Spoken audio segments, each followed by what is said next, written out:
It's your superintendent with this week's Hot Minute. This week I'm out at Holcomb Elementary School and we are visiting an underwater art installment. And there are two students here from Miss Rock's class that are going to tell us a little bit about this installment. So if you want to introduce yourselves first.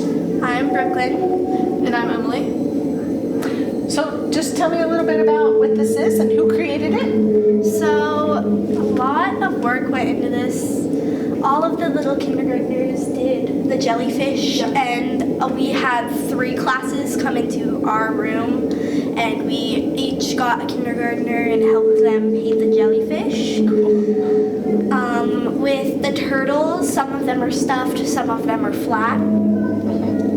The fish are just flat and they're painted on. The backs are also painted on most of them, and the painting on the backs is what class they're in.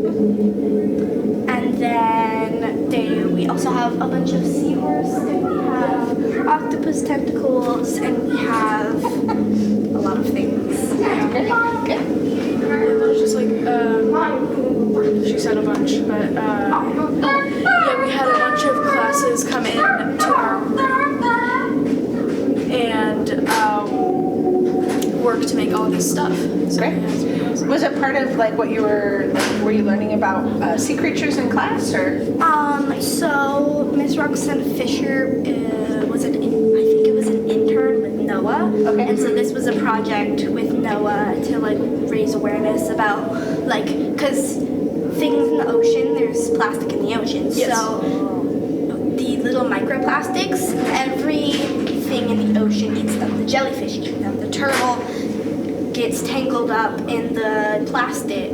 Yeah. The fish eat them, and so then we eat some of those those. fish, and then it goes into our digestive systems, which isn't good, and that can lead to really bad things for Awesome. So you got to do this really cool installment and then also learn about the environmental and personal impacts of it. Yes. Yeah, that's great. Awesome. Well, thank you. Thanks for sharing.